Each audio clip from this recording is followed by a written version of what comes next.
India থেকে আমাদের একজন মুসলিম ভাই, যার নাম হচ্ছে আসাদুজ্জামান ওয়াইসি। নাম কি? আরো জোরে বলেন। আসাদুজ্জামান।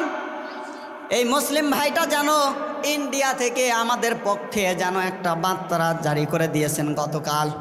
জোরে বলুন সুবহানাল্লাহ।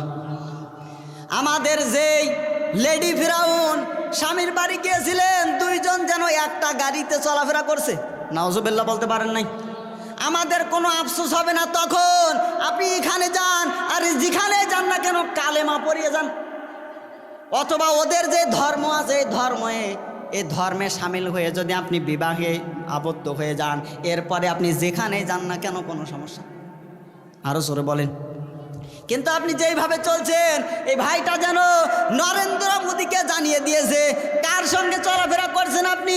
একে আপনার স্ত্রী হয় না, স্ত্রী হয় নাকি একে বাংলাদেশে পাঠিয়ে দেন। কেন নিয়ে এসেছেন একে? ইন্ডিয়াতে নিয়ে আসার পরে বাংলাদেশের সাথে আমাদের ইন্ডিয়ার যে দূরত্বটা বজায় হচ্ছে, এইটা আমরা চাই না। বাংলাদেশের জিনিস বাংলাদেশে ফিরে দেন। আরো জোরে বলেন।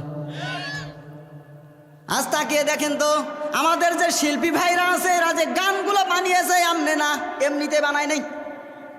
আজ এরা না থেকে যেন আমাদের দেশটা কেমন যেন ফাঁকা ফাঁকা। কি ঘুমাচ্ছে? কেমন যেন ফাঁকা ফাঁকা হয়ে যাচ্ছে। আমি এই সমস্ত কথাগুলোতে না একটু লক্ষ্য করেন, ভাইটা জানিয়ে দিয়েছে যে আমরা দূরত্ব বাড়াতে চাই না, আমরা মুসলিমদের সাথে দূরত্ব বাড়াতে চাই না, যুদ্ধ করতে চাই না।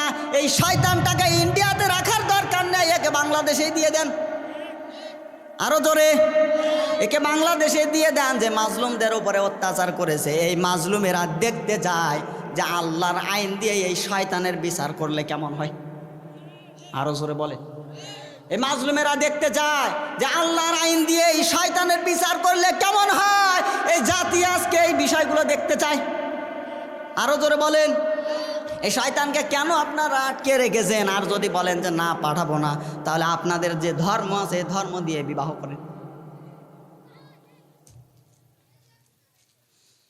কেউ টিকতে পারবে না। স্বৈরাচারী যারা আছে কেউ টিকতে পারবে না। এর আগে যেটা বলছিলাম সিরিয়ার বিষয়টা, রাশিয়াও তাদেরকে আটকাতে পারে নাই, ক্ষমতায় রাখতে পারে নাই। মহান আল্লাহ রব্বুল আলামিন যেন জানিয়ে দিচ্ছেন আজকের যে আয়াত, এই আয়াতের মধ্যে মহান আল্লাহ রব্বুল আলামিন মারাত্মক কিছু তথ্য দিয়েছে। বলবো? আরো জোরে বলেন। কি বলবো? আল্লাহ রব্বুল আলামিন যেন জানিয়ে দিচ্ছেন, হাদিস শরীফ থেকে শোনাচ্ছি। নবীজি সাল্লাল্লাহু আলাইহি সাল্লাম এই বিষয়টা ঘোষণা দিয়েছেন। মহান আল্লাহ রব্বুল আলামিনের জন্য এই বিষয়টা জানিয়ে দিয়েছেন কোরআনে কারিমে। কোথায়? আরো জোরে বলেন।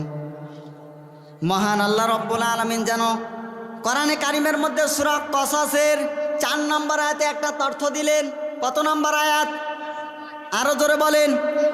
কোরআনে কারিমের 28 নম্বর সূরার মধ্যে মহান আল্লাহ রব্বুল আলামিন একটা তথ্য দিয়ে দিলেন। সকলে আমার সাথে পড়ুন। আউযু বিল্লাহি মিনাশ শাইতানির রাজিম। বিসমিল্লাহির রহমানির রহিম।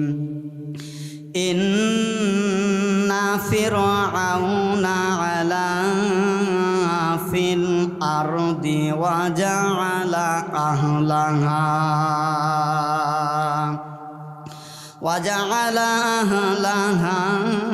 শিয়া'আন ইয়াস্তাদঈফু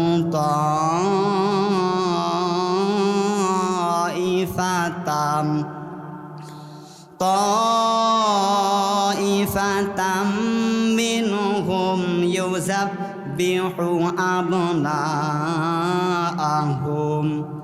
ويستحيي نساءهم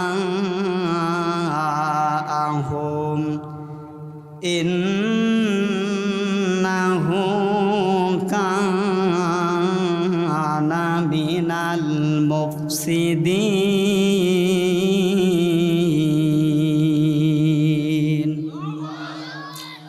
4 নম্বর আয়াতের তথ্যের দিকে আসেন। আজকের যে তিলাওয়াতকৃত আয়াত ছিল এই আয়াত নাম্বার হচ্ছে 6। আমি এই 3টা আয়াতের তথ্যটা আপনাদের কাছে আজকে বলবো, একটু ক্লিয়ার করেন। 4 নাম্বার, 5 নাম্বার আর 6 নাম্বার আয়াতের মধ্যে মহান আল্লাহ রব্বুল আলামিন কি তথ্য দিলেন। হযরতে মুসা নবী আলাইহিস সালামের ওই সময় ফিরাউন যখন ক্ষমতা পেয়েছিলেন, নিজেকে রব বলে দাবি করেছিলেন। ইন্না ফিরাউনা আলা ফিল আরদি, ফিরাউন যেন নিজেকে রব বলে দাবি করেছিলেন। আরো জোরে বলেন। মিথ্যা রব বলে উপরওয়ালা হিসাবে দাবি করেছিলেন, আসলে কিন্তু উপরওয়ালা না, উপরওয়ালা একজন, তিনি কে? আরো জোরে বলেন।